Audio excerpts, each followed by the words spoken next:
Na ako'y paabot kaninyo, no? Siguro nakakita na mo aning issue kabahin sa impeachment karon, di ba? Kinsa man nakakita na patasin yung kamot. Kinsa man ang mumain ani. Kinsa man ang naay inuntang panghuna-huna ani, no? I think makita ninyo nga sa social media karon daghan kayong mubash, daghan kayong murag panaot, no? Pero siguro gamito lang na akong higayon karon nga maka-explicar ko ninyo, no, sa sunod usa ka oras ko nga kung unsay rason nga nganong nitirma ko sa katong pag-forward sa impeachment complaint sa BP Sara ngadto sa Senado.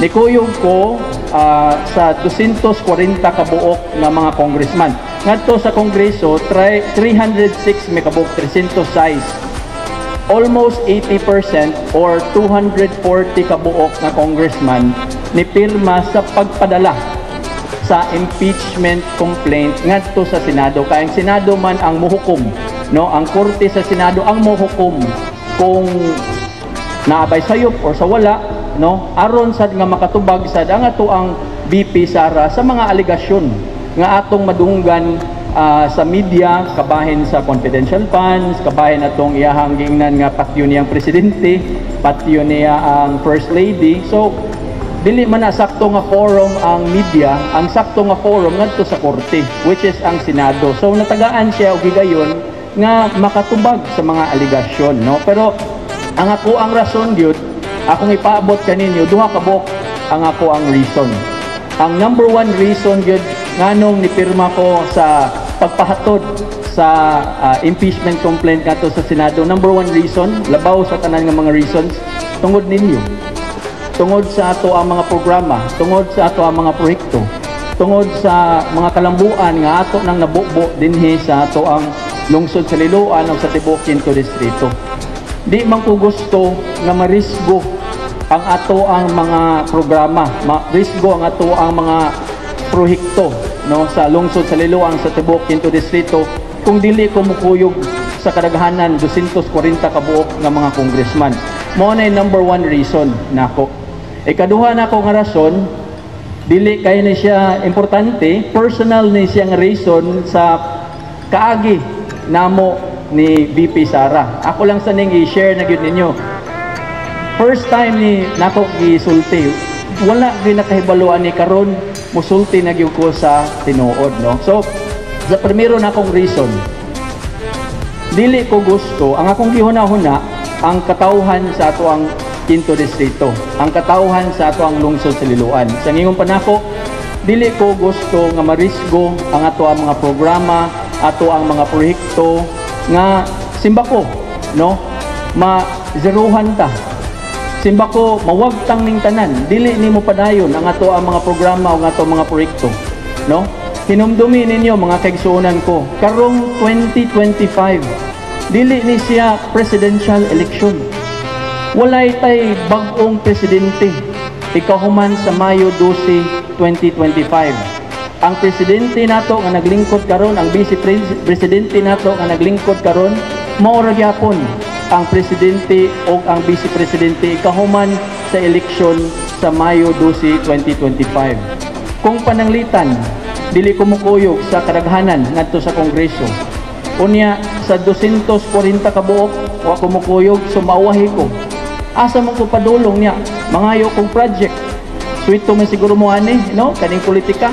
Mangayo kong project, asa mo ko padulong? Masiluhan ko, dili ko makahatag og ayuda para sa tuwa mga mananagat. Kibaw ba mo, 16,000 kabuok ang scholars nato sa Quinto Distrito. 16,000 kabuok na naglaom nga matagaan sila tabang gikan sa gobyerno aron nga makatiwas sila sa ilang pagskwela. Tabang para sa to mga solo parents, tabang para sa to mga PWDs, tabang sa to mga vendors, tabang sa to mga drivers, suporta sa to mga BHW, sa ato mga tanod. Ang ato ang mga project, ang ato ang mga universities, natay duha ka buok gitukod nga university para sa to ang mga kabatanunan sa Liloan ug sa Bourbon. Natay gitukod nga hospital, natay gitukod nga government center, nakoy gitukod nga airport ngadto sa Camotes, nakoy gitukod nga mga covered court sa ato mga eskwelahan, mga pagpasiminto sa ato mga kadalanan. kaning tanan mga programa o mga proyekto marisgo ni siya kung pananglitan dili ta mo kuyog sa majority, no? Sa pagkatinuod, kung irisgo ni nako moingon ta pwede man ta makaduol sa lain siguro. Mutulti ko ninyo, di ko makaduol sa mga trolls. Dili ko kaduol sa katong mga ni support sa ato ang VP. Di gani ko kaduol sa atong VP. Niduol ko niya atong 2023 kanangayo ko og classrooms para sa ato ang lungsod sa Liloan ug sa 5th distrito. Wala man gani ko matagaig, no? Mo na nga kung pangutan-on gani ko sa ako ang giunahon kung pangutan-on magani ko, asa man ka mupili karon? Mupili ka sa lungsod sa Liloan, mupili ka sa kalungsuran sa 5th distrito, mupili ka sa mga tao sa 5th distrito, mupili ka o usa ka personality sa politika. Always akong pilion ang ato ang mga kigsuunan sa 5th distrito. Always ang ako ang pilion kamo dinhi sa ato ang 5th distrito. Mo na number one reason. Number one reason na siya. Sa kaduha na ako nga rason, sa gingon pa nako, personal ni siya nga reason. Kadaghanan ninyo ani wala pa nakaibalo unsa ni siya, no? But akong ipaabot kaninyo ni karon kung makahinumdum mo atong July 2023, 1 year lang after sa Pinili-ay 2022, na ato'y dako kayo nga issue kabahin sa Love the Philippines video. Hinumdum mo ato? Atong Love the Philippines video nga grabe kayo o atake, grabe kayo o bash sa dangako ang asawa atong kanhi mayor dinhi sa lungsod sa Liloan. Gani gibash siya, gidaot siya, pero dili ganito yang sala, no? Iya pa ganitong gipa-investigar. Naibaw-an na mo nga ang nagbash o nagdaot ang mga trolls o mga binayran nga mga social media personalities sa ato ang VP Sara. Nitawag si Christina ngadto ni VP Sara. Ako mismo dito ko ani nakadungog ko ani. Nitawag si Christina ngadto ni VP Sara. Pwede ba nga mahangyo nimo imuhang mga kanang kauban, mga social media personalities nga hinay-hinay lang o daot, no, sa pamilya sa nga sa toa kay total kauban raman ta. Ang pong ni VP Sara atong panahon na di siya kapugong sa kaning mga social media personalities niya. Nihangyo si Christina, pwede ba nga kung di ka ni kakapugong, pwede ba nga makapagawas lang ka og statement of support, no? Para nako kay total ang presidente nagpagawas na og suporta, ang mga senador nagpagawas og suporta, ang mga governors, mga congressman nagpagawas og suporta, pwede ba nga makapagawas ng kag statement nga ni suporta kanako? Ang tubag niya dili sad pwede. Dili man na siguro makaingon ta nga dili tinuod kay tanawan ninyo niya, pwede man na ma-search ninyo ang history. Wala biyay usa ka ang ato ang mga kapitan mismo atong panahon na nagpangutana. Ngano man nga wala pa man gyud makapagawas og statement of support ang VP, no? Naitabo to siya, sad to say, murag nasagmuyo gyud ang ako ang asawa atong panahon na. 1 month after atong July 2023, nahibuong lang ko nga nakakita ko og mga picture, no, ipadala sa ako nga ang ato ang VP Sara di ay ni anhi dinhi sa ato ang distrito, wala lang gani ko gipahibalo, wala lang gani ko giimbitar og niduaw siya sa ato ang katbang ngadto sa Danau, no?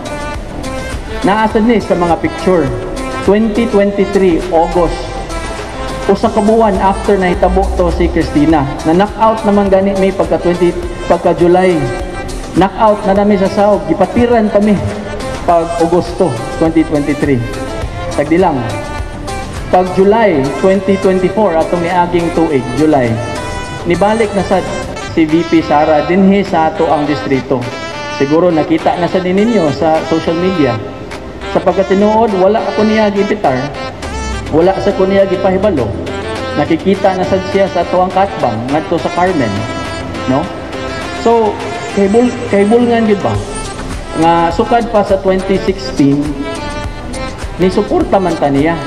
In fact, naa magini si Board Red Duterte atong panahona, ako ra isip mayor sa lungsod sa Liloan atong panahona ang nidawat sa atong panahon na mayor pasad siya dinhi sa 5th distrito.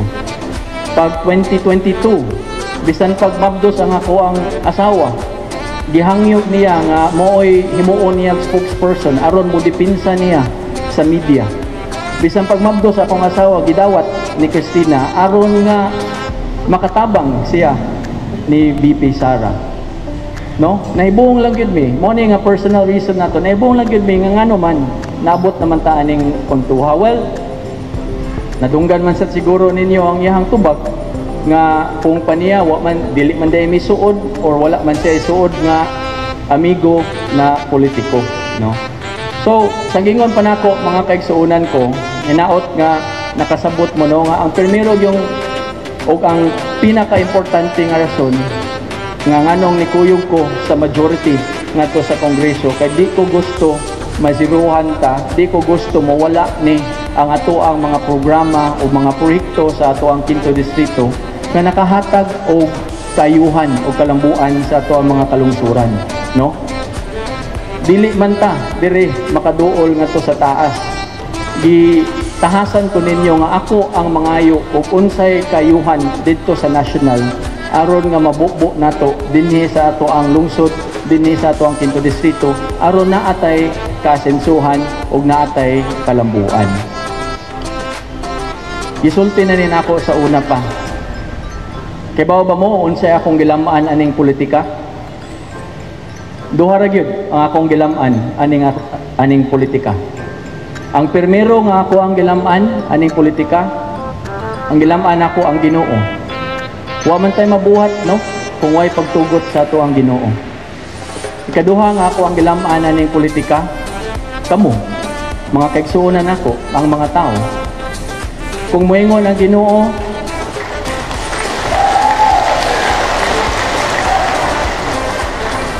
kung moingon ang Ginoo, kung moingon mo nga undang na, gusto na, dili na mi gusto nimo, amo undang lang sad ko. Mubalik ko nga to sa titays, maghimo ko Roskilios, kuyo ming aljub. Pero kung mo, ingon mo nga padayon, ingon mo kugi pagsamot, maningkamot sa gid ko. Maninguha ko nga makabilin og legasiya, makabilin og tabang sa ato mga kaigsuonan, nga mo asinso mo lambo ang ato ang mga kalungsuran o ang inyuhang tagsa-tagsa nga kinabuhi.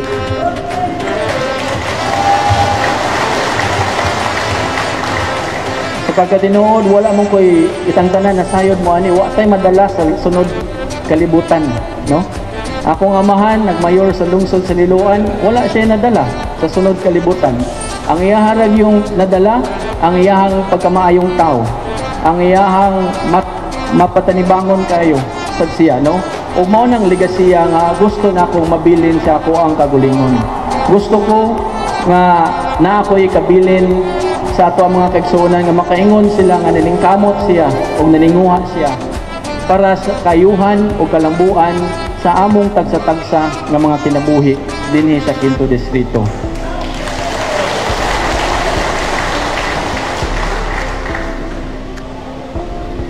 Kaning desisyon ron nato, maginaot ko no nga maabot man gyud ang Mayo 12 nga muhukom mo base sa ako ang performance.